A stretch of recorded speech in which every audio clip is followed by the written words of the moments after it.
जय नमस्ते।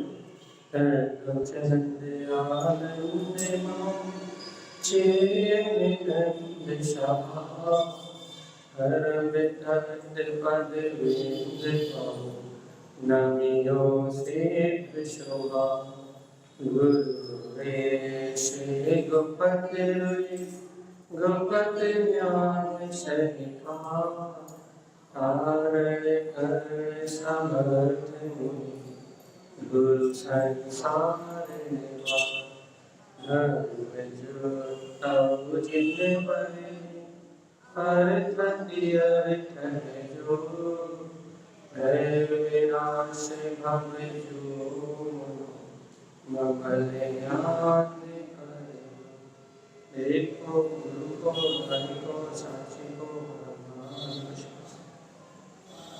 श्री तारक शब्दाचार्य प्राची मंगल शरण देवीं नमस्कृतं लोकालोके प्रकाशितं त्रैलोक्यं भुविनाशं ज्योति ओंकारं च विन्दते ओम ह्रियं श्रियं चिन्ते शुद्ध सद्भावपूर्णितं सम्पूर्णं स्वयं रूपं रूपातीत विन्दसंयुक्तं प्रिय आचार्य प्रवर सद्गुर संत अनंतरम राज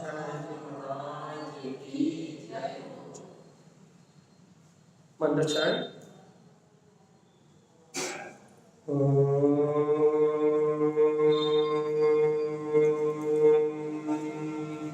नमः वंशिते नमो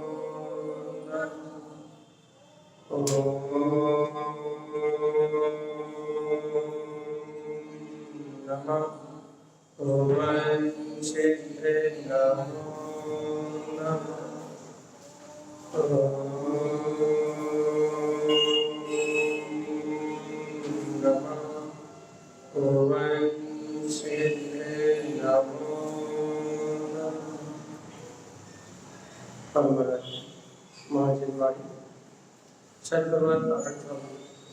और सर्वोत्तम परमात्मा के अमृत में जानना था।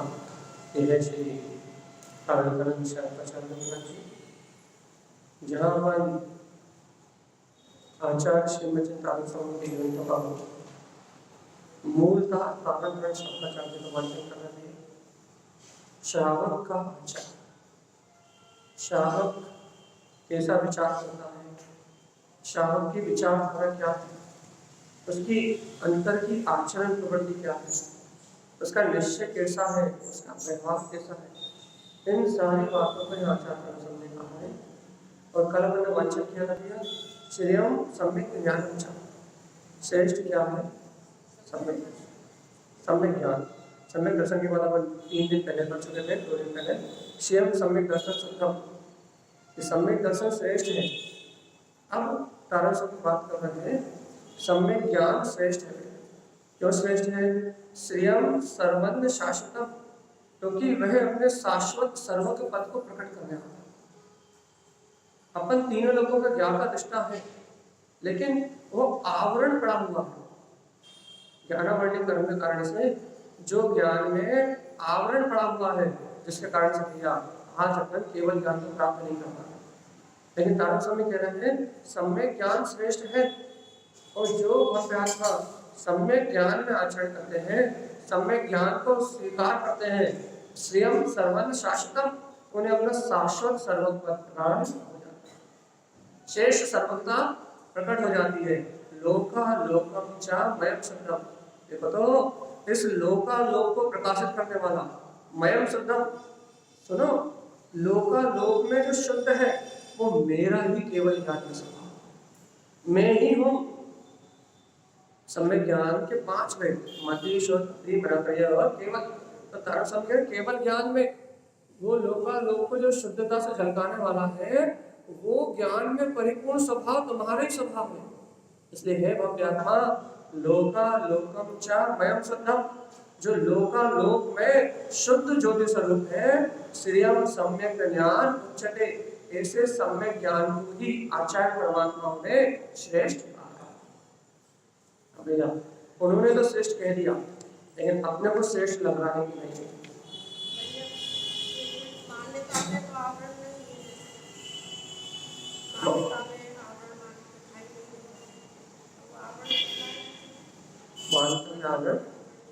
मान्यता में अपन कहना हिंदी से आवरण नहीं होता, वो आवरण कहना है ज्ञानावर्णी कर्म, दर्शनावर्णी कर्म, अंतराय कर्म, मोहिनी कर्म, जितने कर्म है उतने कर्मों के अनुसार गुण तो ढके ही।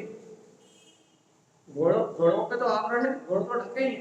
यदि केवल ज्ञानावरण कर्म के सर्वघातीय स्पर्धकों का उदय नहीं होता तो आज अपने को केवल ज्ञान होता। लेकिन आज अपने को केवल ज्ञान नहीं, मतलब मैं केवल ज्ञानावर्णी कर्म का उदय है, अवधि ज्ञानावर्णी कर्म का उदय है, अवधि ज्ञानावर्णी कर्म के भी सर्वघाती स्पर्धक उदय में है, मना व्यय ज्ञान के भी सर्वघाती स्पर्धक उदय में है। तो आज लोग अवधि ज्ञान भी नहीं है और मना व्यय ज्ञान भी नहीं। यही तो हम आपको बता रहे हैं कि ये सब अपने पास अभी नहीं है। तो आवरण तो जानने में आएगा भैया कि अभी पूर्ण केवल ज्ञान नहीं है, पर्याय में पूर्णता प्रकट नहीं है। जानने में तो आएगा लेकिन ये मानने में नहीं आएगा, क्योंकि मान्यता कहेगी कि मैं तो परिपूर्ण आत्मा ही हूँ। जानने में ही आएगा कि वर्तमान में कर्म का आवरण है, तो ये कर्म आवरण मेरे लिए उपादेय नहीं, ये है, पर इस कर्म आवरण से मेरा संबंध नहीं है। ऐसा जानेगा तो ज्ञान ही। और किसके बल पर ऐसा जानेगा? मैं तो काली आत्मा हूँ, इस आत्म स्वभाव की श्रद्धा के बल पे ज्ञान ऐसा जाना, मानता नहीं है बस। अरे कोई क्या भैया, वर्तमान में ऐसा मानना तो पड़ता है ना कि ज्ञानावर्णी कर्म का उदय है, ऐसी मान्यता तो होती है ना। हाँ होती है। कैसी होती है? ये ज्ञानावर्णी कर्म का जो आवरण वो है रूप मानता होती है रूप मानता होती है कि मेरे लिए उपादेय है, गैर रूप नहीं होती।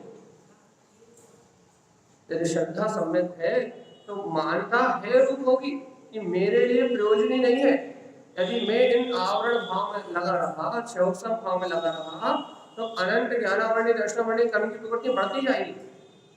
यदि इन चलने वाली पर्यायों को देखता रहा तो मेरा मोक्ष तो 3 काल में कभी होगा ही नहीं, निर्माण तो कभी होगा ही नहीं। तो क्या करना है? चलते हुए आवरण के बीच में ज्ञानावर्णी दर्शनावर्णी आदि घातीय अघातीय कर्म की प्रवृत्ति के बीच में अपने को जो निरावरण है, जिसपे आवरण नहीं आता, जिसको तारण स्वामी बार-बार ममले ममल स्वभाव कह रहे हैं, जिसको तारण स्वामी अनंत गुण में परमात्मा कह रहे हैं, उस निरावरण को देखने की रुचि लगाना, या फिर उस निरावरण को अपनी मान्यता में पक्का रखना है कि मैं तो निरावरण ही हूँ। अब ये फिर निरावरण होते ज्ञानावर्णी कहाँ से आ गया? तो तुम निरावरण ही हो, ज्ञानावर्णी कहाँ से आ गया? तुम केवल ज्ञान में प्रकाशित क्यों नहीं हो रहा है? तुम निरावरण ही हो तो तुम केवल ज्ञान में प्रकाशित क्यों नहीं हो रहा है? तो भैया जहां केवल ज्ञान का प्रकाश नहीं दिख रहा वो एक समय की पर्याय, जहां केवल ज्ञान का प्रकाश नहीं दिख रहा वो वर्तमान एक समय की पर्याय है। तो भैया फिर अरे केवल ज्ञान स्वभाव जहां है, केवल ज्ञान मात्र मेरा स्वभाव, वो अनादि मेरी सत्ता है और वो सत्ता कभी खत्म नहीं होती। और उस सत्ता का आश्रय जो लेता है उसका मोक्ष मार्ग चलता है। और जो सत्ता को अपने आश्रय में प्रकट नहीं कर पाता, जो उस सत्ता को अपने अंदर में स्वीकार नहीं कर पाता, उसका मोक्ष मार्ग नहीं चलता। अपन बार-बार कहते हैं भैया, अपने अस्तित्व को पहचानने का नाम साधना। अस्तित्व क्या है? जो अनादि अनंत जो ज्ञान स्वभावी भगवान आत्मा है, वो मेरा प्रकाशवर्ती स्वभाव है, उसमें कभी अंतर नहीं आता। तो अपना अस्तित्व का ऐसे है, अपनी शाश्वत चेतना से है, अपनी ध्रुवता से अपना अस्तित्व है, इन छह प्रयास से अपना अस्तित्व।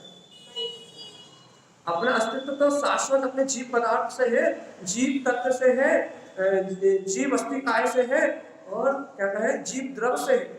इससे अपना अस्तित्व है या फिर और अन्य से? आप चाहे जीव तत्व का हो तो जीव तत्व में तो शुद्ध है, शुद्ध जीव पदार्थ का हो तो शुद्ध जीव पदार्थ कहेंगे तो पुण्य पाप से रहित।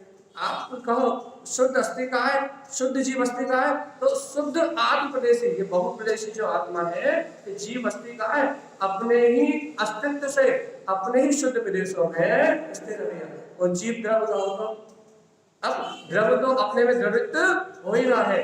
द्रव दृष्टि से देखोगे तो जीव के अलावा और कोई सत्ता है ही नहीं, मतलब अन्य द्रव नहीं है, दृष्टि में नहीं है।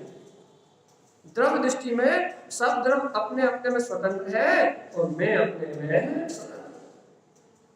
तो यहाँ स्वाधीनता की बात करो, पराधीनता की बात करो। पराधीनता की बात कब होगी भैया? हाँ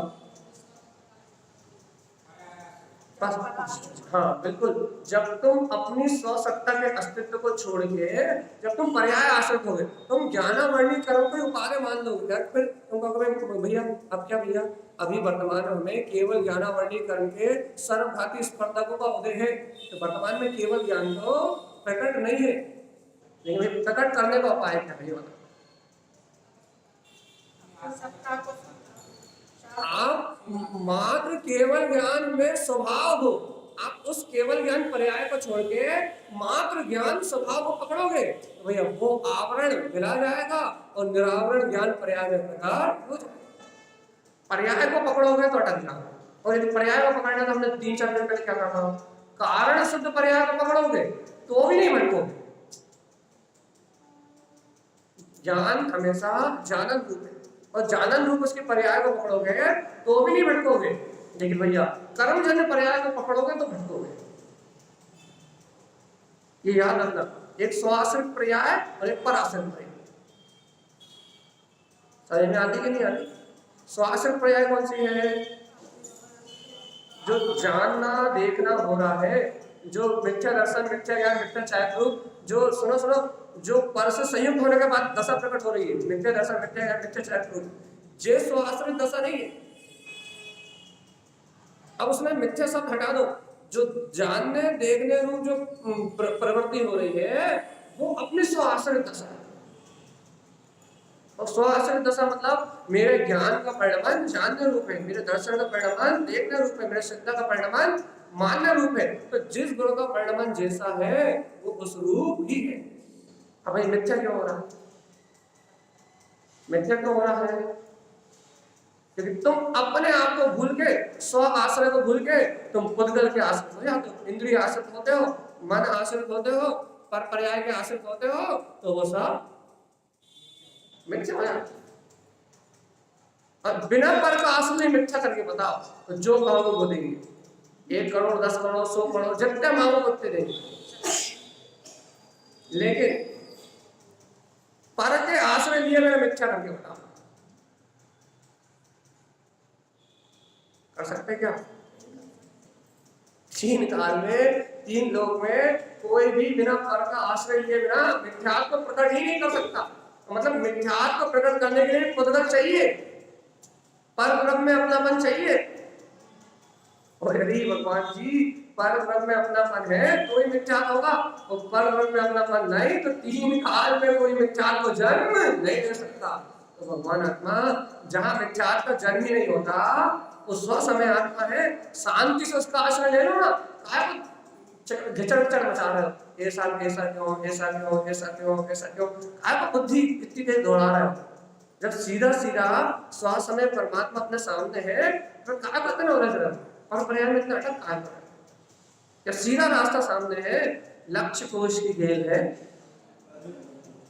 रोज पढ़ा भैया मंदिर गृह में, ये बीतरा मार्ग, ये जिनमार्ग, ये जनेन्द्रों की वाणी, ये लक्ष्य कोश की खेल है, ये बिल्कुल सीधा शॉर्टकट है। यदि आप भगवान की वाणी को स्वीकार करोगे तो पल में पहुंचे जा, जरा में केवल ज्ञान आदि अनंत नृत्य को प्रकट कर लो जरा। अब यदि सीधी सीधी बात समझ में नहीं आ रही तो फिर बस आपको जो करना करो। देखो इस जीव को सच्ची और सीधी बात ग्रहण नहीं होती है। अपन अभी दोपहर में गुणस्थान पढ़ेंगे, अब गुणस्थान जब हम दोपहर पढ़ाएंगे अब हम आपको बताएंगे सर्वघाती प्रदेशों का और फिर देशघाती प्रदेशों का और अवस्थित विद्यमान और समित प्रदेशों का, अब तीनों की चर्चा करेंगे अलग अलग। इसलिए तुम्हें ये प्रकट नहीं हो रहा। अब चौथे गुणस्थान में आ गया अब सब कर्मों की चर्चा करेंगे अभी बैठ के। तो भगवान आत्मा कर्मों की चर्चा काहे के लिए करेंगे? उन्हें बढ़ाने के लिए, अच्छे करने के लिए। उपशम की बात करेंगे अपन, उपशम की बात करेंगे, छाय की बात करेंगे, तो इसलिए तो करेंगे ना कि इनसे अपना कोई संबंध, इसलिए करेंगे ना। इसके अलावा कोई उद्देश्य तो नहीं तत्व चर्चा करने का, तत्व चर्चा सुनने का, ये भगवान की वाणी सुनने का यही उद्देश्य है ना कि इन कर्मों से मेरी आत्मा का कोई संबंध। बस अपने उद्देश्य की सिद्धि करो। कारण हम कह रहे हैं श्रियम सम्यक ज्ञानम च, पहले उन्होंने कहा था श्रियम सम्यक दर्शन च, सम्यक दर्शन श्रेष्ठ है। अभी अपने कल चर्चा कर दी श्रियम सम्यक ज्ञानम च, सम्यक ज्ञान श्रेष्ठ है। और आज तारण स्वामी कह रहे हैं श्रियम सम्यक चारित्रम, सम्यक चारित्र श्रेष्ठ है। विचार तो करो। अपने कल दोपहर क्लास में पढ़ा था, क्या पढ़ा था? जहाँ श्रद्धा सम्यक होती है वहाँ ज्ञान भी सम्यक होता है। और क्या पढ़ा था? वहाँ चारित्र भी सम्यक होता। कारण स्वामी कह रहे हैं स्वयं सम्यक चारित्र, कि ये सम्यक चारित्र श्रेष्ठ है। श्रद्धा सम्यक होगी तो ज्ञान सम्यक होगा, ज्ञान सम्यक होगा तो चारित्र सम्यक होगा। ये सम्यक चारित्र होगा तो साधु नहीं हो जाएंगे? बिल्कुल नहीं होंगे। सम्यकता चरण चारित्र होगा। आप संयमी नहीं हो रहे हैं, आप आगत सम्यक दृष्टि हो रहे हैं। क्या कह रहे हैं बाबा? क्या बात कर रहे हैं कि आप साधु नहीं हो रहे? अभी हम साधु चर्चा नहीं कर रहे हैं, हम साधु की बात नहीं कर रहे हैं। आवृत सम्यक दृष्टि को सम्यक ज्ञान भी होता है, सम्यक श्रद्धान भी होता है और सम्यक चारित्र भी होता है। और सम्यक चारित्र का अर्थ ये नहीं है कि आप संयम चरण को अपनाओ तो आप सम्यक चारित्र ग्रहण करोगे। सम्यक चारित्र का अर्थ ये है जहाँ सम्यक श्रद्धान के साथ ज्ञान स्वयं में आचरण करता है, उस आचरण का नाम चारित्र है। स्वयं को जानने देखने रूप जो परिणति है उसको चारित्र कहते हैं। तो निश्चय चारित्र तो चौथे गुणस्थान से प्राप्त हो ही जाता है, क्योंकि श्रद्धा सम्यक होगी, सिद्धांत है ना। मिथ्या श्रद्धा होगी तो चारित्र कैसा होगा? मिथ्या श्रद्धा होगी ज्ञान कैसा होगा? मिथ्या। यदि मिश्र श्रद्धा होगा तो ज्ञान कैसा होगा? मिश्र श्रद्धा होगी तो चारित्र कैसा होगा? मिश्र। अब यदि सम्यक श्रद्धा में चारित्र कैसा होगा? सम्यक होगा ना। ये तारण स्वामी कह रहा है श्रियम सम्यक चारित्र, ये सम्यक चारित्र श्रेष्ठ है, इसे स्वीकार करना कर्तव्य। तो क्यों पर्याय में अपनी क्या बोलते हैं विकल्पों में तू अपनी जिंदगी को क्यों खराब कर रहा है? ये मनुष्य भाव पर पर्याय के विकल्पों में क्यों नाश कर रहा है?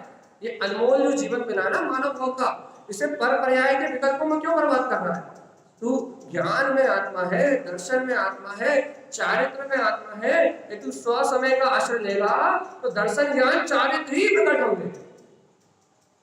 और भैया यदि इस स्वभाव की स्वीकारता नहीं हुई तो पर का आश्रय लेते ही मिथ्या दर्शन, मिथ्या ज्ञान, मिथ्या चारित्र प्रकार होने। इसलिए तो बोलते हैं भैया अपनी श्रद्धा में कितना बल है, कितनी ताकत है अपनी श्रद्धा में। अपन कितनी वजनदारी से अपने उस गायक परमात्मा को स्वीकार कर सकते हैं। अपनी वजनदारी कितनी है? वजनदारी अपन कहते हैं ना कोई भी काम वजनदारी से करो, वजनदारी से करोगे तो काम होता नहीं। अरे ऐसे ऊपरी ऊपरी काम करोगे तो नहीं होगा। ऐसा ही आपकी श्रद्धा में कितनी वजनदारी है कि मैं तो गायक परमात्मा ही हूँ। अरे श्रद्धा में वजनदारी है, फिर ज्ञान में वजनदारी है। ज्ञान कहेगा नहीं मैं तो त्रिकाली हूँ, अगर ज्ञान में वजनदारी है तो फिर चारित्र में वजनदारी आएगी। वो कहेगा तो मेरे पर परिणमित नहीं होता, वो तो गायक तत्व की प्रतीति में मस्त है। कल रात में उपयोग वाला उदाहरण दिया था कि नहीं दिया था? तो उपयोग में स्वीकार कर लिया कि मैं गायक परमात्मा हूँ, तो जब उसने स्वीकार कर लिया तो फिर कहीं जाने का काम है ही नहीं। और सम्यक के चरण चारित्र को अंगीकार करेंगे है कि नहीं? पक्का पक्का है। तो फिर सब कह रहा है श्रियम सम्यक चारित्र, विकल्प मत करना कि चारित्र कहां से लगा। भैया अभी तो घर में रह रहे हैं, परिवार में रह रहे हैं, अभी तो संयम ग्रहण नहीं कर पा रहा है। अभी तो भैया हम क्या बोलते हैं घर छोड़ नहीं पा रहा है, परिवार छोड़ नहीं पा रहा है। कहने का नहीं नहीं घर में ही हो, अभी तुम घर में ही रहो, कोई दिक्कत नहीं है, लेकिन सम्यक चारित्र श्रेष्ठ है ये मानो नहीं। तो कैसा सम्यक श्रेष्ठ है? जो उपयोग स्वयं को जानने देखने में उपासना करना है, ये चारित्र श्रेष्ठ है। सम्यक चारित्र श्रेष्ठ है, कल्याण करने वाला है। अब देखो, मेरी बात में विश्वास नहीं होता ना, तो तार समय कह दिया सम्यक उत्पन्न शाश्वत, उन्हें संयम चरण का नाम नहीं दिया है। यदि उन्हें सम्यकता चरण की संयम चरण कहना होता तो सम्यक नहीं कहते, वो कहते हैं कि भैया संयम चरण उत्पन्न, सम्यक संयम चरण उत्पन्न हो गया है, लेकिन संयम चरण की बात ही नहीं कर रहे, नाम ही नहीं डाल रहा। वो क्या डाल रहा है? सम्यक उत्पन्न शाश्वतम। क्या हुआ है? अरे सम्यक उत्पन्न हुआ है, सम्यक स्वभाव प्रकट हुआ है, उत्पन्न शाश्वतम अर्थात प्रतीति में वो शाश्वत पद में, जो प्रतीति में वो शाश्वत ध्रुव परमात्मा आ रहा है भैया, अर्थात वो ज्ञान में आचरण में आ रहा है। निश्चय की बात चल रही, अंतर परिणति की बात चल रही। वो ये नहीं कह रहा है कि संयम लेके घर से बाहर निकल रहे हैं, हमको ये नहीं कह रहा है। संयम प्रतिमाओं के बाद अब भी आने वाली, थोड़ी देर बाद 5-7 गाथाओं बाद आनंद स्वामी संयम की बात करने वाले। लेकिन वो संयम किसके पास आने वाला है उसको पहले समझ लो। जिसके पास सम्यक दर्शन ज्ञान चार तीनों है, उनके पास आने वाला है। जिनके पास सम्यक दर्शन ज्ञान और चार तीनों है, संयम उनके पास आने वाला है। और जिनके पास ये तीन नहीं है, उनके पास संयम नहीं है। तो तारण स्वामी क्या कह रहे हैं कि सम्यक उत्पन्न शाश्वतम।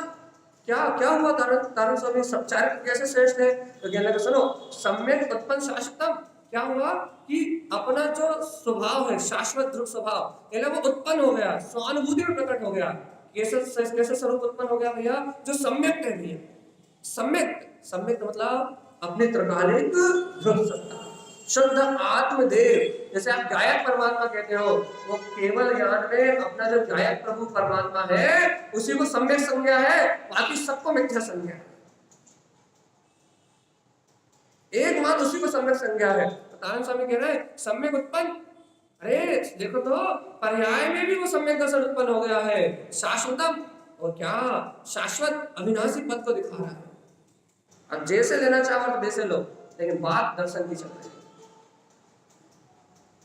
और दर्शन के साथ फिर ज्ञान श्रेष्ठ है, ज्ञान का उसमें आचरण चल रहा है। और उसके साथ ही जो ज्ञान के साथ जो प्रकट होता है, स्वयं को जानने रूप और स्वयं का अनुभव करने रूप, उस चारित्र की चर्चा चल रही है। देखो, घर में रहते हुए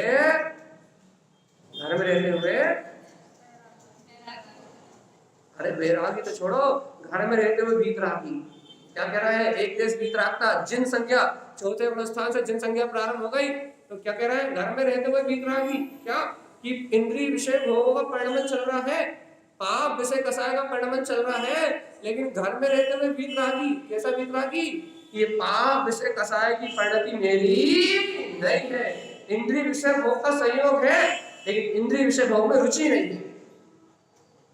पाप आदि गृहस्थी के काम करने में आ रहे हैं, लेकिन पाप आदि की रुचि नहीं है। रुचि तत्व की है, रुचि ज्ञान में आचरण की है, रुचि चारित्र में आचरण की है।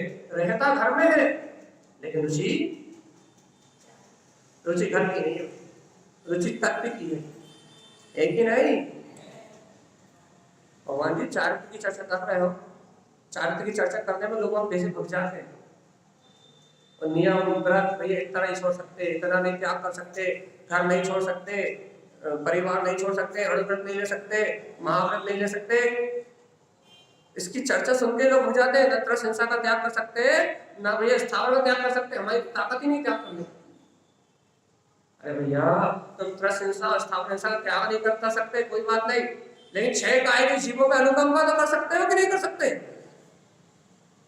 और 6 काय के जीवों की पे अनुकंपा करोगे, 6 काय के जीवों की रक्षा का भाव करोगे, तो बताओ उसमें त्रस और स्थावर आएंगे कि नहीं आएंगे? अब आरंभिक हिंसा के कारण से यदि उनका संकल्प पूर्वक त्याग नहीं कर पा रहा है, तो भैया अंतर से अध्यात्म की दृष्टि से 6 काय के जीवों के प्रति जो अनुकंपा की परिणति प्रकट हो रही है, वो ही तो संयम है, वही तो संयम की शुरुआत है, और वही तो सम्यक का अंश है कि तुमने सम्यक को ग्रहण किया है, इसलिए प्राणी मात्र एक समान जानने में। भाई तुमने उस सम्यक को अंगीकार नहीं किया होगा, प्राणी मात्र तुम्हें अपने जैसा नजर नहीं। शुरुआत होती है चौथे गुण स्थान। जब संकल्प लेते हैं अप्रत्यक्षानुवरण कसाय का अनुदय होता है तो एक देश आता है, प्रत्यक्षानुवरण कसाय का अनुदय होता है तो भैया सकल संयम आता है।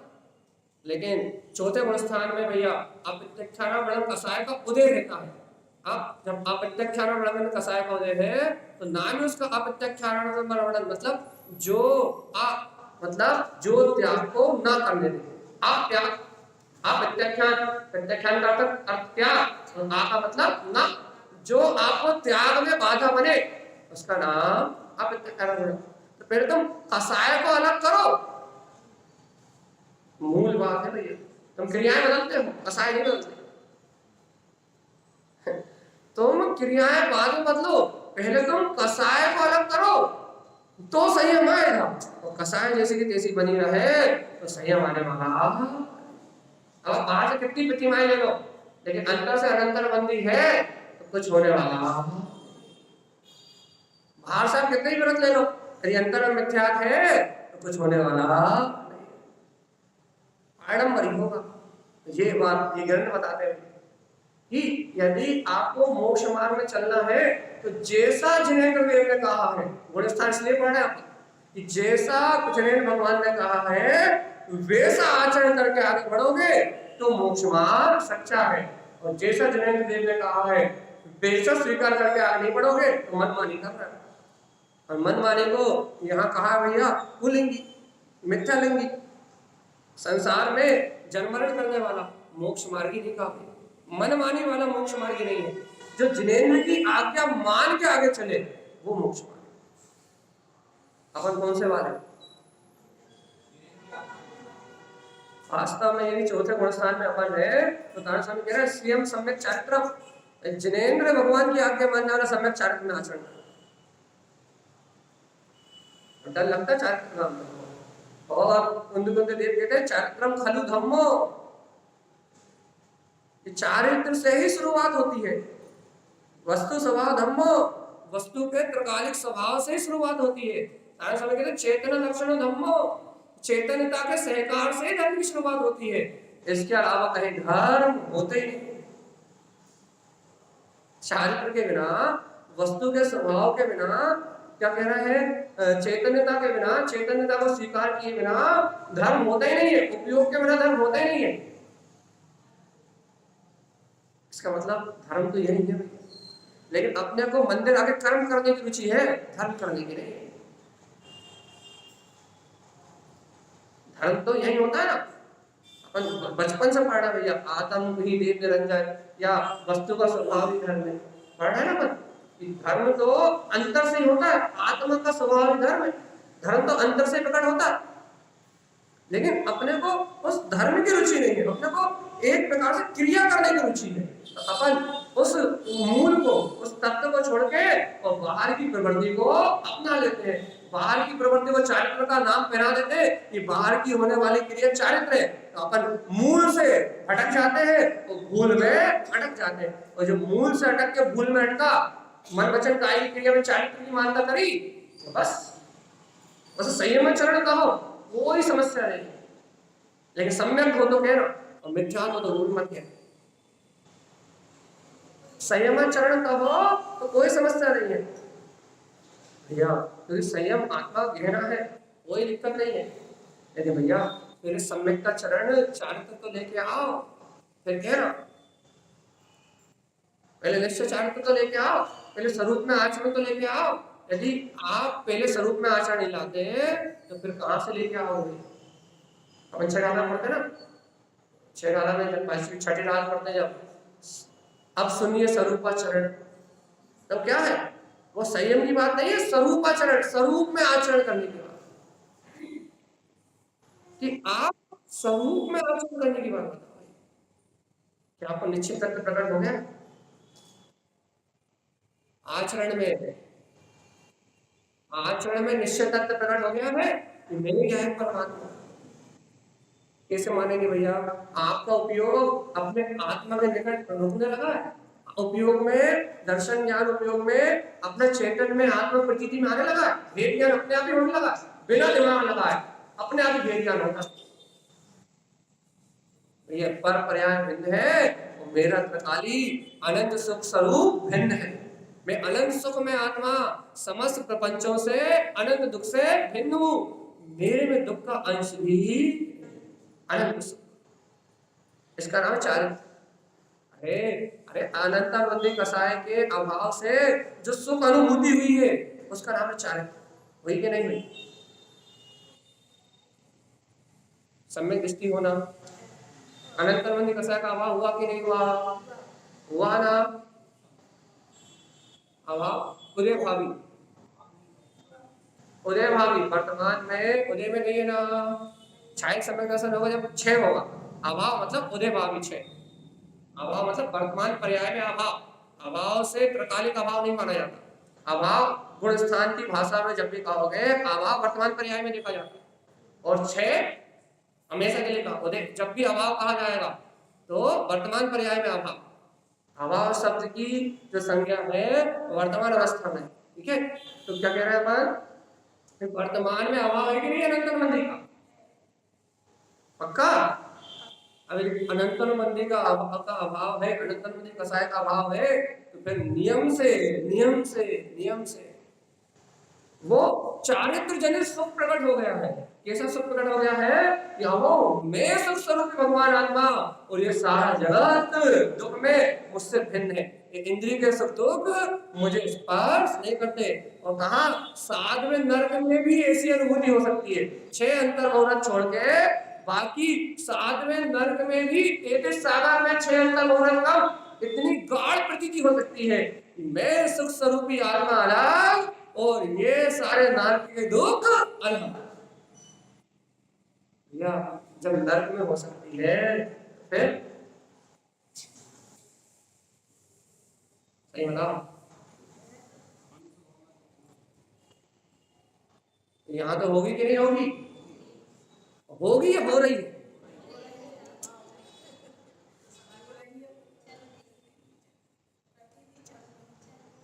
अरे भगवान अब तो होगी छोड़ दो। अब तो वो परमात्मा ही मैं हूँ, यही है वो गायब परमात्मा ही वर्तना में है, उसके अलावा किसी का कोई अस्तित्व है ही नहीं। होगी मोगी छोड़ दो भगवान जी, अब तो है सत्ता पे आके बैठो, अपने अस्तित्व की, अपनी श्रद्धा की वजनदारी करो। कब तक पर्याय को नापते रहोगे? कब तक पर्याय को तोलते रहोगे? तो भैया पर्याय का तराजू कभी कुछ काम का नहीं है। तो क्या पर्याय में तोलोगे? वर्तमान में पर्याय नहीं है, वर्तमान में ये नहीं है, वर्तमान में हम वहां उलझ गए, हम घर जाके वहां उलझ जाएंगे, या फिर हम दुकान में जाकर उलझ जाएंगे। ऐसे ही पर्यायों से तोलते रहोगे तो कभी परमात्मा की स्वीकार नहीं करता। मूल मंत्र दे रहे हैं हम आपको ध्यान से। यदि आप अपने आप को पर्याय के कांटे पे रखकर तोलते रहोगे कि अभी हमारी पर्याय अच्छी चल रही है, अभी हमारा मन लग रहा है, और घर जाएंगे तो मन नहीं लगेगा, हमारी पर्याय राग देश में हो जाएगी। यदि इस पर्याय के कांटे से ही अपने आप को तोलते रहोगे तो कभी परम कारण में आत्मा का अनुभव नहीं करता। क्योंकि पर्याय का कांटा कभी ऊंचा और कभी नीचा, वो तो पर्याय है। वो तो अपनी योग्यता में जैसी बनी है वैसी उदय में आना। तो पर्याय से तोलोगे तो त्रिकाली आत्मा को नहीं तोल पाओगे, क्योंकि पर्याय क्षणवर्ती है और आत्मा ध्रुव है। इसलिए पर्याय को और आप स्वभाव को तोल नहीं सकते। फिर स्वभाव को कैसे तोल सकते हैं? अपा कर्म तुल्यम च विकल्प चिंतना। अरे तुम तो ये भी विकल्प मत करो कि मैं परमात्मा हूँ। अरे तुम तो परमात्मा ही हो, तुम तो विकल्प के बाहर हो। तुम्हें विकल्प नहीं आ रहा ना कि मैं परमात्मा हूँ, कोई चिंता नहीं। विकल्प भी तो नहीं आ रहा ना, तुम तो हो कि नहीं? विकल्प भी नहीं आ रहा ना कि मैं परमात्मा हूँ, ऐसा विकल्प नहीं आ रहा। नहीं तुम हो कि नहीं हो? इतनी पक्की श्रद्धा करोगे तो मोक्ष मिलेगा। विकल्प नहीं आ रहा फिर भी हूं, ऐसी प्रतीति या ऐसी दृढ़ता बनी रहा है, चिंतन नहीं हो पा रहा, घर गृहस्थी में मोह की धारा बह रहा है, लेकिन फिर भी भगवान की वाणी में जो आया वो अकाट सकते हैं कि मैं तो परमात्मा ही हूं। भगवान की वाणी नहीं कर सकती, अपनी बुद्धि कर रहा है। अपनी बुद्धि विकल्प करेगी, ऐसा हो नहीं रहा, ऐसा हो नहीं रहा, ऐसा नहीं हो रहा, ऐसा नहीं हो रहा। उससे कहा भाई बेटा देखो तू जो कह रहा सब सही है, लेकिन हम भगवान की वाणी को तेरे विकल्प के कारण नहीं काट सकते। हम मन के विकल्प के कारण भगवान की वाणी की आराधना नहीं कर सकते। हम कैसे मान ले कि हम पावन है? समझ में आ रही कि नहीं आ रही? कि हम मन की बातों के कारण से हम भगवान की वाणी की कैसे आराधना करते हैं? अपन इतनी ही गलती करते हैं बस कि मन की बातें सुन लेते हैं और भगवान की बात को भूल जाते हैं। बस इतना सा याद आ जाए कि हम मन की बातों को भूल जाए और भगवान की वाणी का स्मरण कर ले, तो फिर कोई संशय, कोई भय, कोई सब नहीं। मन कट जाए, लाखों बार कटेगा, क्योंकि संस्कार है, संस्कार तोड़ने पड़ेंगे। और आत्मचिंतन से या भगवान की वाणी से मन लाखों बार कटेगा, अरे लाखों नहीं करोड़ों बार कटेगा, अनंत बार कटेगा, लेकिन भाई भगवान की वाणी एक बार भी नहीं कटना चाहिए, एक बार भी। यदि भगवान की वाणी आपके मन के कारण से, आपके अज्ञान के कारण से यदि भगवान की वाणी कट गई, तो भगवान जी कटती नहीं है। अगर आपने काट दिया तर्क से, अपने सर्व से, शंका से, भगवान के वचन तो शाश्वत है, ध्रुव है, लेकिन अपन ने काट दिया अपनी सर्व शंका से, तो उनका कोई हित नहीं, अहित नहीं होगा, वो तो केवल ज्ञानी होगा, वो तो निर्वाण है, अपनी आत्म पतन की ओर चले, उनको कुछ नहीं बिगड़ना। उनकी वाणी काटने से उनका कुछ नहीं बिगड़ना, बिगड़ना सब अपनी आत्मा है। तो भगवान जी अपना हित करना है कि नहीं करना? तो अब तरह स्वामी की बात मान लो, भाई करना है। चारित्रम सम्यक चारित्रम, किसकी बात कर रहे हो तरह स्वामी? तो तरह स्वामी कहते हैं सम्यक चारित्र की बात कर रहे हैं। कहाँ है सम्यक चारित्र? सम्यक उत्पन्नम शाश्वतम, अरे जो अपना शाश्वत पद है ना, इसका अनुभव जहां उत्पन्न हुआ है, उस सम्यक में तुम्हारा चारित्र है। सम्यक दर्शन में चारित्र छुपा है, सम्यक दर्शन में सम्यक चारित्र छुपा है, सम्यक दर्शन में सम्यक ज्ञान छुपा है। अब दर्शन को स्वीकार तो करो, ज्ञान और चारित्र निकल के सामने आए। इसलिए तो बार बार कहते हैं ज्ञान दर्शन चारित्र की साधना भेद रूप नहीं की जाती। व्यवहार में जो किया जाता है उसे भेद कहते हैं।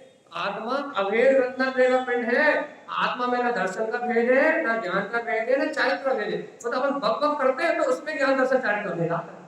लेकिन जिस समय आत्मा की अनुभूति करोगे उस समय ऐसा थोड़ी ना कि ज्ञान अलग चखने में आएगा, दर्शन अलग चखने में आएगा, चाय अलग चखने में आएगा, सुख अलग चखने में आएगा, आनंद परमानंद अलग चखने में आएगा। अरे एक समय में, एक बार में अनंत गुण एक साथ अनुभव में आए।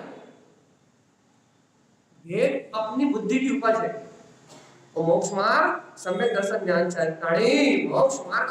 अच्छा बताओ, जब उन्होंने ये लिखी, क्या लिखा? कौन सा ग्रंथ है? कौन सा ग्रंथ बोला हमने? तत्वार सूत्र। जब उमा स्वामी जी ने तत्वार सूत्र लिखा तो उन्होंने सम्यक दर्शन ज्ञान चारित्राणी मोक्ष मार्ग, अवैध दर्शन ज्ञान चारित्री मोक्ष मार्ग ऐसा क्यों लिखा? ऐसा क्यों लिखा? सम्यक दर्शन च सम्यक ज्ञान च सम्यक चारित्रम च मोक्ष मार्ग, ऐसा क्यों लिखा?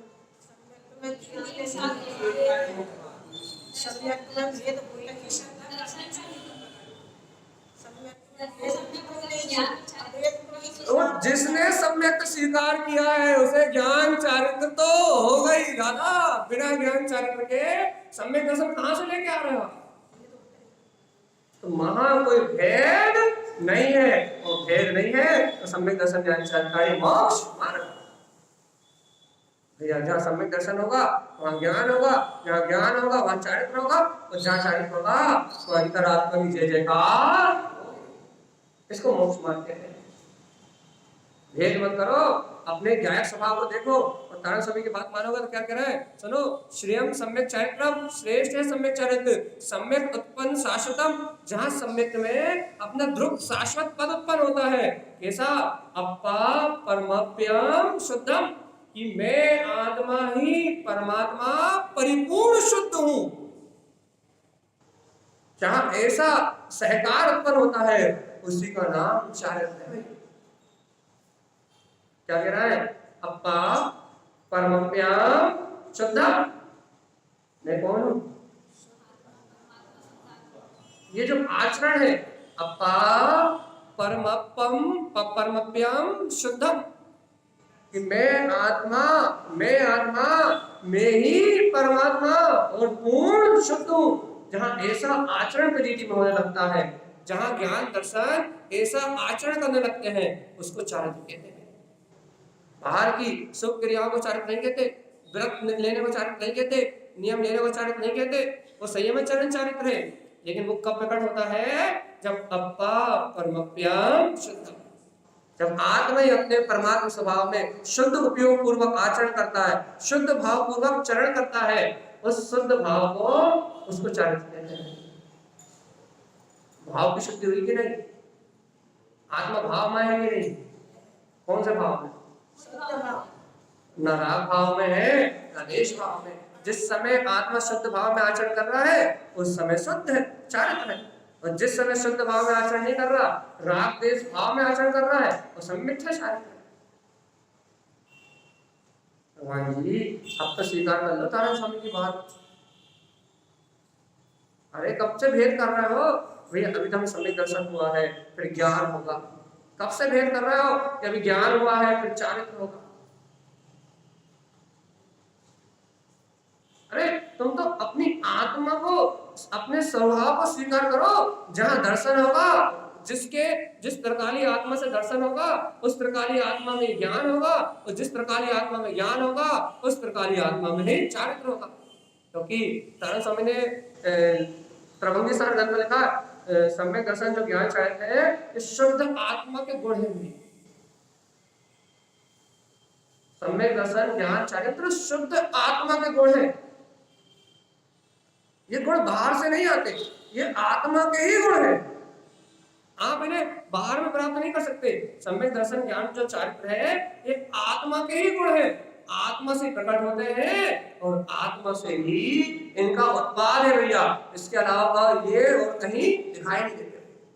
अब आपको, यदि आप अपने आप को शुद्धात्मा स्वीकार करते हो कि मैं राग आदि, कर्म आदि, मोह आदि विकारी परिणाम से रहित मैं शुद्धात्मा हूँ, तो सम्यक दर्शन ज्ञान चाहे अपने गुण है, गुण। अरे भगवान जी मिथ्या दर्शन, मिथ्या ज्ञान, मिथ्या चाहे दोष है ये आत्मा का, जिसमें अपन दिन रात प्रति कर रहे हैं ना। मिथ्या दर्शन, मिथ्या ज्ञान, मिथ्या चारित्र, ये आत्मा नहीं है, ये अनात्मा है, ये जड़ कर्म की प्रकृति है। इस बात को मानते क्यों नहीं?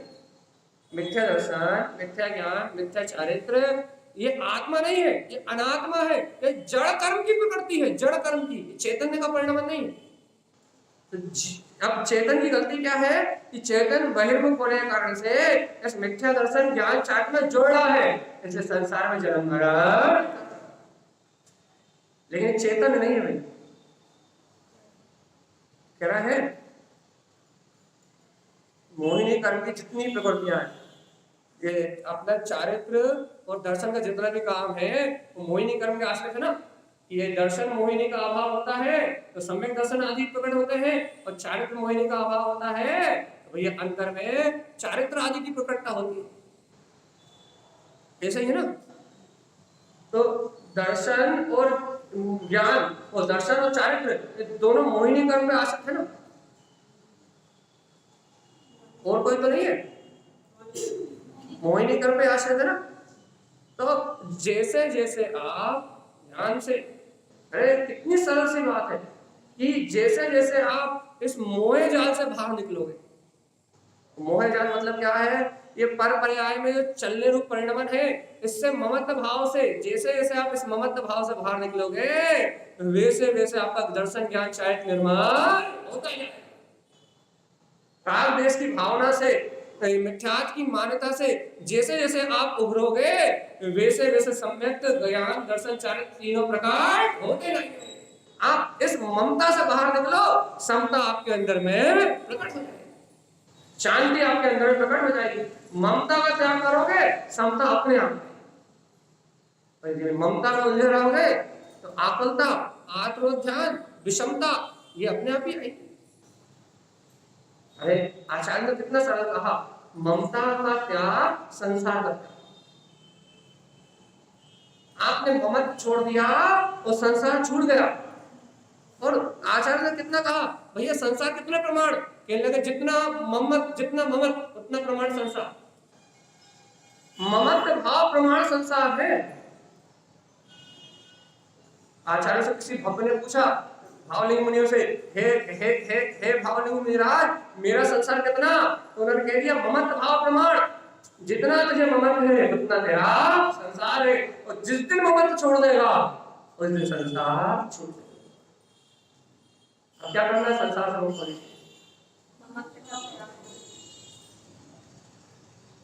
छोटी सी बात समझ में नहीं आ रही।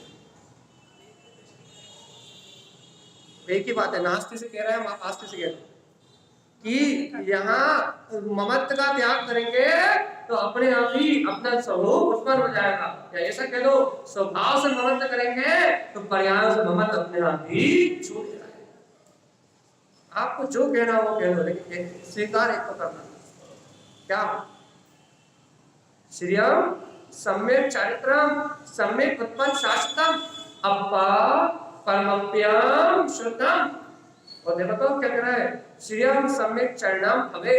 अरे जो भव्य आत्मा शुद्ध भाव पूर्वक मैं आत्मा ही परमात्मा हूँ ऐसे स्वभाव को जानते देखते हैं, श्रियम सम्यक चरणम भवे, उस श्रेष्ठ सम्यक चरण को प्राप्त कर लेते हैं। श्रेष्ठ सम्यक चरण प्रकट हो जाता है। किसको प्रकट हो जाता है? जो बहुत सारे नियम ले लेते हैं, जो बहुत सारे व्रत ले लेते हैं, जो चैत्यालय में आकर रहने लगते हैं, जो घर छोड़ देते हैं, जो जंगलों में रहते हैं, जो बहुत सारी क्रियाएं करते हैं, उन्हें सम्यक चरण प्रकट हो जाता है ना।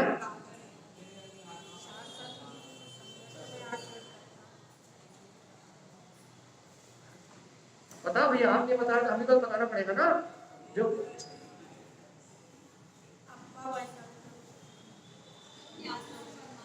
जो बाहर से बहुत सारे नियम करते हुए दिखते हैं वो ही सम्यक चरण का पालन करता है ना।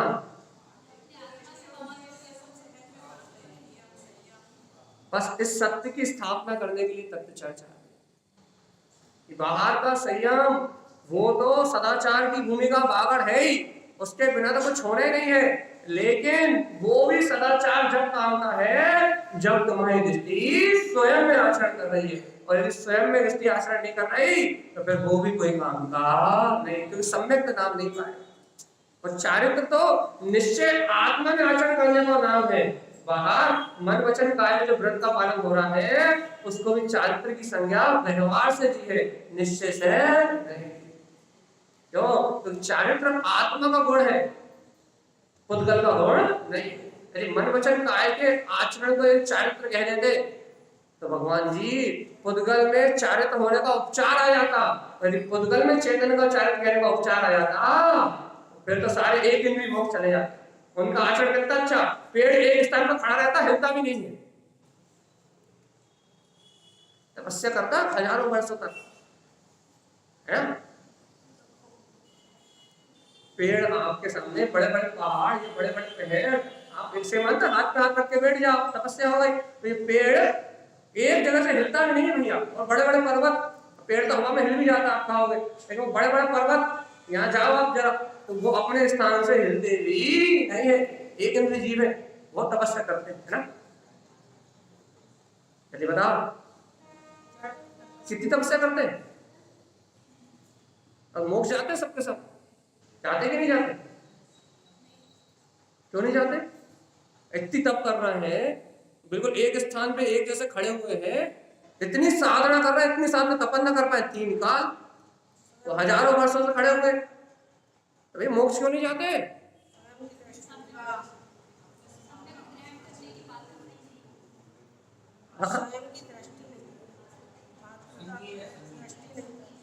अरे एक संगीत बना नहीं है, मन सहित नहीं है। और सबसे बड़ी बात तो ये भगवान आत्मा, अरे पुद्गल के आचरण का नाम चारित्र है ही नहीं। चारित्र तो चैतन्य का गुण है, चैतन्य के आचरण का नाम चारित्र है। जब चैतन्य में आचरण करोगे तो चारित्र होगा, और शरीर में आचरण करोगे तो चारित्र नहीं। हाँ, लेकिन उपचार से संयम आदि ग्रहण होंगे तब, जब 2 चौकड़ी कसाय का अभाव हो जाए तब। जब अनंतर बंदी भी चली जाएगी, उसके साथ साथ प्रत्यक्षानावरण और अप्रत्यक्षानावरण दोनों कसायों का अभाव होगा, उस दिन जो संयमी साधु हो जाएगा और जय जयकार मचाएगा भी तीनों लोगों में आनंद से। भावलिंगी संत त्रिलोक वंदनी, तीनों लोग वंदन करेंगे। लेकिन कब? तो मान जाता है संगत अपा परमप्यम शुद्धम, जब तू ये स्वीकार कर लेगा कि मैं आत्मा ही परमात्मा शुद्ध स्वरूपी हूं, शुद्ध भाव को जिस दिन तू जन्म दे देगा, उस दिन भैया ये चारित्र प्रकट हो जाएगा। चैतन्य में चैतन्य का बोध होगा, और जिस समय चैतन्य में चैतन्य का बोध होगा उस समय मुक्ति बहुत सरल हो जाएगी, बहुत सरल हो जाएगी। क्योंकि चैतन्य में रमण करने का नाम मुक्ति, इसी का नाम मुक्ति। अच्छा बताओ, यदि पुद्गल से मोक्ष हो सकता तो अनादि काल से तो मैंने पुद्गल को ग्रहण करने के अलावा कुछ किया ही नहीं।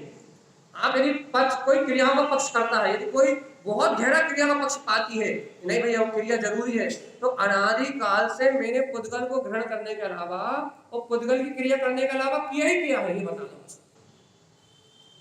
9वें गिरेवक तक जब मेरा जीव गया, क्योंकि क्या बोलते हैं, 9वें गिरेवक तक जब जो भी जीव जाता है वो बिना द्रव्यलिंग के और बिना 11 अंग 9 पूर्व के पाठ के बिना जा ही नहीं सकता, बिना शुक्ल लेस्य के बिना 9वें गिरेवक जा ही नहीं सकता। तो वहां जाना है, क्रिया तो बहुत करनी पड़ेगी, इतनी क्रिया करनी पड़ेगी। कोई मिर्ची डाल के तुम्हें भूरा भी भरत देना तो तुम उफ की आवाज ना, इतनी साधना करनी पड़ेगी। वेदना होगी लेकिन कसाय इतनी मंद चाहिए, इतनी मंद चाहिए, इतनी मंद चाहिए कि उफ की आवाज भी ना निकले। इतनी शांति भी यदि आप ले आए परिणामों में, नहीं काय के बल पे, पर के बल पे, स्वभाव के बल पे, इतनी शांति भी ले आए, कसाय में इतनी मंदता भी ले आए पर के बल पे, तो भगवान आत्मा तो भी इतनी क्रिया करने के बाद भी तुम्हें मोक्ष की प्राप्ति तो छोड़ो, सम्यक दर्शन की प्राप्ति।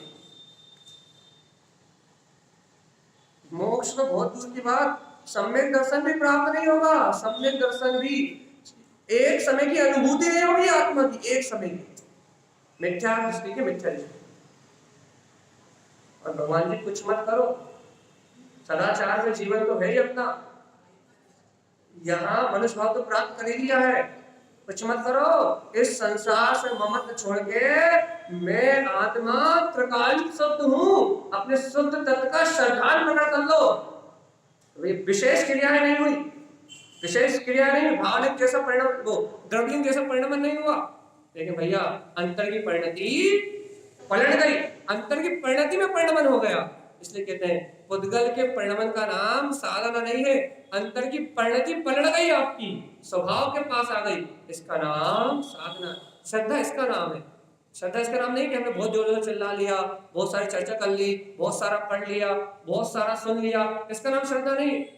श्रद्धा नाम किसका है? जो परिणति पर को सत्य मानती थी अब वो पलट गई, तो क्या मानने लगी? क्या मानने लगी? परिणति पलट गई। जो पर को सत्य मानती थी वो स्वयं को सत्य मानने लगी। भैया जिस दिन परिणति पलट जाएगी उस दिन आप समझना आप मोक्ष मार्गी हो गए। और जिस दिन, जब तक परिणति नहीं पलट रही तब तक आप हो या हम हो, हम भगवत कर रहे हैं और आप भगवत सुन रहे हैं। सत्य तो सत्य। जब तक परिणति नहीं पलट रही, जब तक शब्द ही तो है, जब तक स्वीकार नहीं हो रहा है तब तक शब्द ही तो, बकवास ही तो है। अच्छा बकवास बताओ, ये शब्द यदि किसी हिंदू या किसी मुसलमान को सुना हो, ये जनवाणी, तो उसके लिए क्या है? शब्द बकवास है, झूठ है, शब्द है। क्यों? क्योंकि वो इसे स्वीकार करने वाला। और अपन भैया कुल परंपरा निभा रहे हैं, जैन कुल में जन्म लिए हैं तो अपन कुल परंपरा निभा रहे हैं, तो ये अपने लिए पुण्य का साधन है, शब्द है, पुण्य आश्रम का कारण है, अपने को दुर्गतियों से बचाने वाले हैं। क्योंकि अपन जितनी देर जनवाणी सुनेंगे उतनी देर ना राग के भाव आएंगे, ना छल के भाव आएंगे, ना कपट के भाव आएंगे, ना मार के भाव आएंगे, ना काटने के भाव आएंगे, तीव्र कसाय का भाव मंद हो जाएंगे तो यहाँ जो पुण्य बनेगा वो तो पूजा करने से भी नहीं बनेगा, वो तो कहीं घूमने से भी नहीं बनेगा, वो तो तीर्थों की वंदना करने से भी नहीं बनेगा। लाखों तीर्थों की वंदना एक तरफ और तत्व चर्चा में घुल पलने वाला पुण्य एक तरफ। पुण्य का अच्छा खासा साधन है तत्व चर्चा, जितना आश्रम पुण्य का यहाँ होता है कहीं नहीं होता। वही अपने पुण्य का साधन बना लिया है। बढ़िया आओ, बढ़िया शांति से तत्व देशना सुनो और पुण्य की झोली भरो और ले जाओ।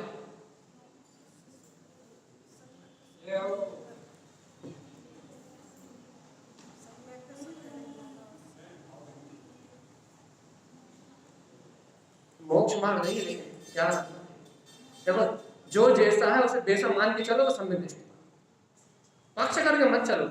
इसका स्वरूप ऐसा है तो ऐसा ही कहो, सही में ऐसा ही है। अब यदि आपकी रुचि इससे हटके अपने तत्व की स्मृति रूप हो रही है तो फिर कोई बात नहीं।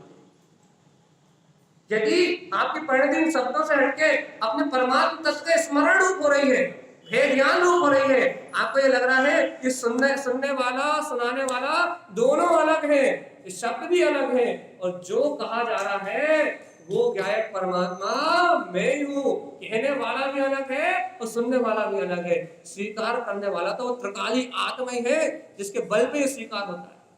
न मन में ताकत है न बुद्धि में ताकत है इस गायक परमात्मा को स्वीकार कर सके। वो तो त्रिकाली, वो आत्मा इस आत्मा को स्वीकार कर सकता है, इस आत्मा के अलावा और कोई आत्मा को स्वीकार कर ही नहीं सकता। अब आत्मा बन के बैठ जाओ तब भी स्वीकार होगा कि हाँ मैं हूँ। और भैया शरीर बन के बैठोगे अपने भैया क्या बोलते हैं मैं ऐसा मैं वैसा, अपने आप को पर्याय रूप किसी धारणा में लेके बैठोगे तो स्वीकार नहीं होगा। जीव बन के बैठोगे तो जैवंत सत्ता स्वीकार हो जाएगी जो अजर अमर अविनाशी। पुद्गल बन के बैठोगे बस इसी से छुड़ाने की बात चल रही है कि तू भिन्न है और ये भिन्न है, इसी से तो अलग अलग करवा रहा है कि ये अलग है और तू अलग है और अपने से को पकड़ना है। हम ही तो सुन रहा है, हम नहीं सुन रहा तो कौन सुन रहा? अच्छा बताओ, हम नहीं सुन रहा तो कौन सुन रहा? कौन सुन रहा? जल्दी बताओ, हम नहीं सुन रहा तो कौन सुन रहा?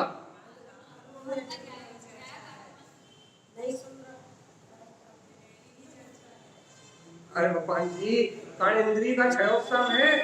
कर्म मुझे सुन रहा है, कर्म मुझे सुना रहा है, बोलने वाला कर्म मुझे और सुनने वाला कर्म। मैं तो जानने के अलावा कोई काम करते ही नहीं। जो बोल रहा है वो भी कर्म का उदय है।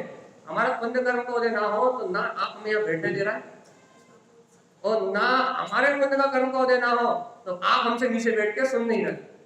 और यदि स्वयं आपका पुण्य कर्म का उदय ना हो तो आपको चैत्य आने के भाव नहीं हो रहे, आपका स्वयं पुण्य कर्म का उदय ना हो तो आपको यहाँ मन नहीं लग रहा, आपका मन लग रहा है कि क्या क्या फालतू बात कर रहे हैं, समझ में नहीं आती, कल से आने ही नहीं, अल्लाह डाल बंद करो बिल्कुल।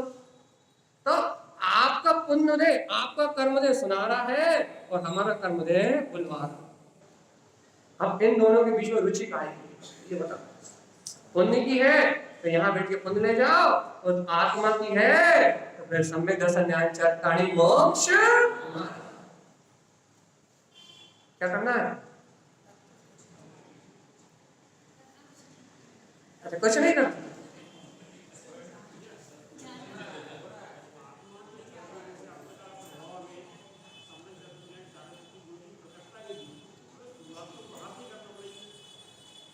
हाँ ऐसा लगता है कि स्वाध्याय में आके बैठना तो पड़ेगा ना, आप यहाँ आके समझना तो पड़ेगा ही नहीं भैया। क्रम तो यहीं से शुरू होगा ना, सदाचार से। भैया एक बात है, सही बात सुनना बिल्कुल। देखो भैया ये सदाचार तो आप पूरे जीवन से कर रहे हैं। मंदिर रोज आते कि नहीं आते? दो दो दो दो अपेक्षा से कहेंगे, मंदिर आते कि नहीं आते? रोज आते हैं ना भैया। दर्शन करते कि नहीं करते? और यदि इतने बार विद्वान आए उन्हें सुना कि नहीं सुना? तो बताओ भैया यही काम आपने पहले कितने बार करा, लेकिन वो क्यों नहीं हुआ? वो आत्मानुभव क्यों नहीं हुआ? क्यों नहीं हुआ? यही प्रोसेस करी आपने जिसको अभी आप कह रहे हैं, इस प्रोसेस से हुआ क्यों नहीं?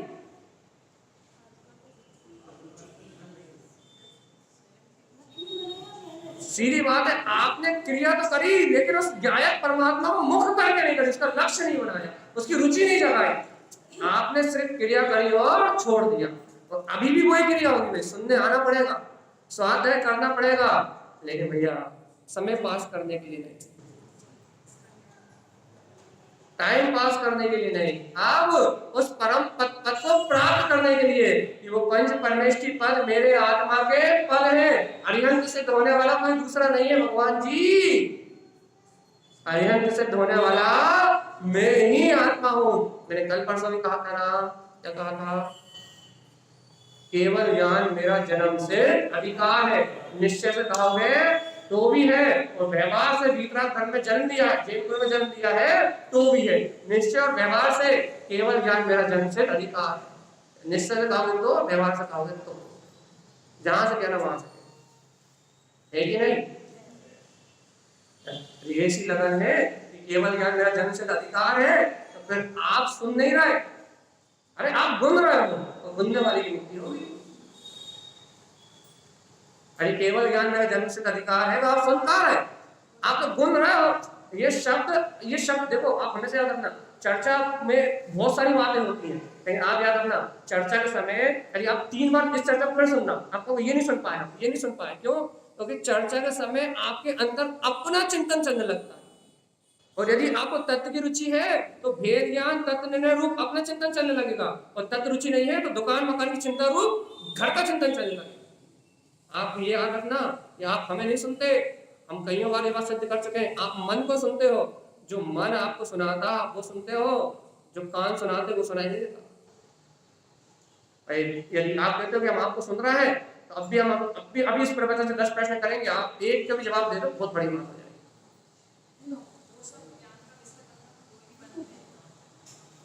जो आपके अंतर में रुचिकर होगा वो ही सुनाई देगा। हम आपसे रोज कहते हैं भैया क्या, कहाँ जाना है, क्या चाहिए, मुक्ति या नुक्ति? हाँ, मुक्ति। हमें नुक्ति सुनाई देती है, आप कुछ भी कहो, आप कुछ भी कहो, हमें सुनाई नुक्ति देती है, मुक्ति सुनाई नहीं देती।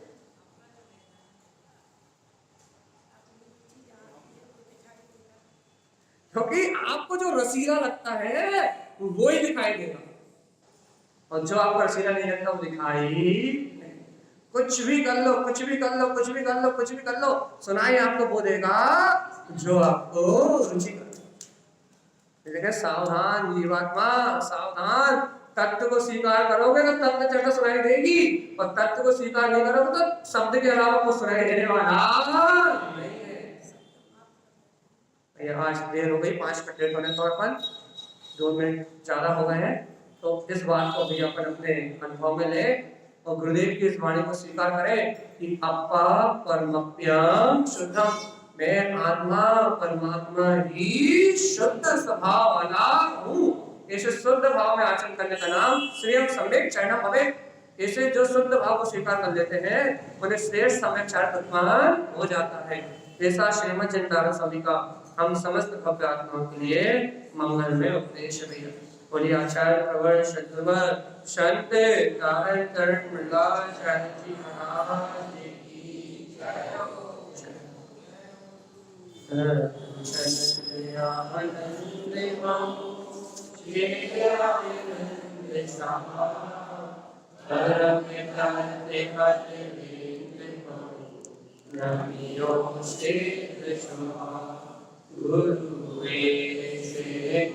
जय।